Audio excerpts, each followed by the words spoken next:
السلام علیکم جی۔ میں آپ کو اسلام آباد ایئرپورٹ کی امیگریشن کی کہانی سنا رہا ہوں۔ میں 3-4 دن پہلے اسلام آباد ایئرپورٹ سے پی اے کی فلائٹ سے ٹورانٹو پہنچا۔ چونکہ یہ ڈائریکٹ فلائٹ تھی 14 گھنٹے کی، تو میں نے کہا کہ بجائے اس کے کسی دوسری لائن پہ جایا جائے، پی اے کی فلائٹ پہ جایا جائے۔ تو اسلام آباد ایئرپورٹ پہنچ گیا، تو وہاں پہ ویٹ کے لیے کاؤنٹر پہ پہنچا، ٹکٹ دکھائی، پاسپورٹ دکھایا، اپنا سامان دیا، لیکن وہ کہتے ہیں کہ پہلے آپ سامنے کاؤنٹر پہ جائیں اور اپنا پاسپورٹ ویریفائی کرائیں۔ تو میں سامنے گیا، پاسپورٹ کاؤنٹر تھا، وہاں ایک صاحب کھڑے تھے، تو میں نے اپنا پاسپورٹ ٹکٹ دی۔ تو میرا پاسپورٹ دیکھ کے اس نے کہا کہ سر آپ 2022 کا ویزا لگا ہے آپ کے پاسپورٹ پہ اور آپ 2025 میں جا رہے ہیں، کیوں؟ میں نے کہا یار جس نان آف یور بزنس، میں جب مرضی جاؤں جب مرضی نہ جاؤں، تمہارا اس سے کیا واسطہ ہے؟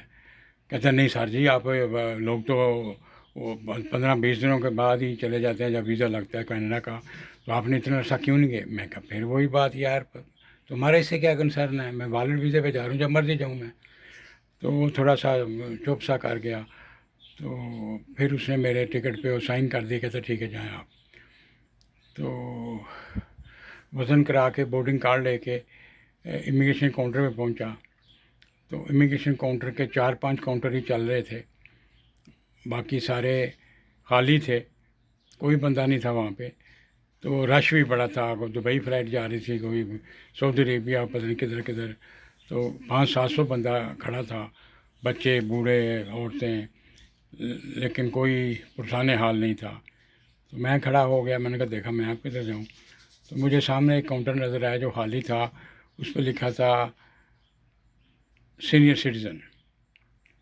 تو میں بندوں سے گزرتا ہوا وہاں سینئر سٹیزن کے کاؤنٹر پہ پہنچا۔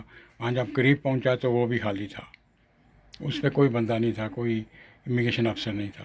تو میں وہاں کھڑا ہو گیا، میں نے کہا یار اب کیا کریں، ادھر تو مجھے 1-1.5 گھنٹہ لگ جائے گا، تو میں نے تھک گیا ہوں، میں سینئر سٹیزن ہوں، مجھے واش روم میں بھی جانا ہے، تو کیا کروں؟ میں بار وہاں کھڑا سوچ رہا تھا، 10-15 منٹ مجھے ہو گئے۔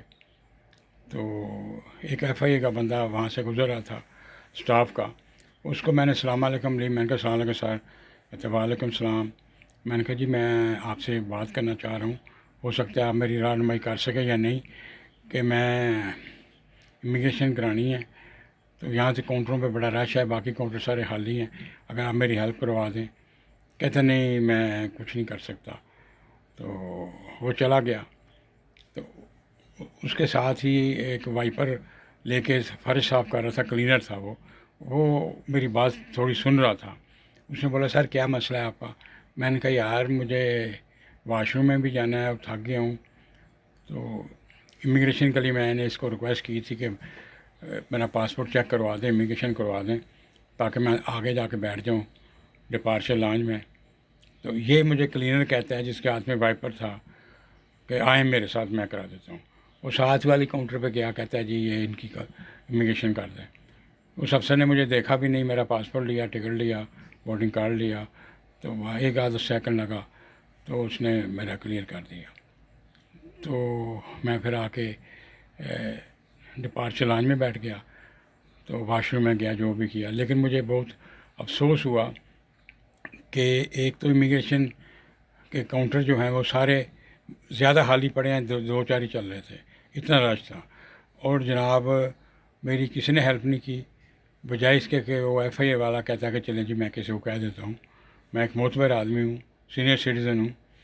تو اس نے بھی مجھے اگنور کیا، لیکن دیکھیں شان دیکھیں کلینر کی، اس کو میں ابھی بھی دعائیں دیتا ہوں۔ اس نے مجھے خود پوچھا جی کیا مسئلہ ہے آپ کا سر؟ تو میں نے بتایا کہ امیگریشن کرانی، یار میں تھک گیا ہوں، واش روم میں بھی جانا ہے، تو یہاں تو بڑا رش ہے۔ تو اس نے مجھے اوپن آفر دی، کہتا ہے آئیں سر میں کرا دیتا ہوں، تو اس نے کرا دیا۔ تو یہ ہمارے امیگریشن کی حالت ہے۔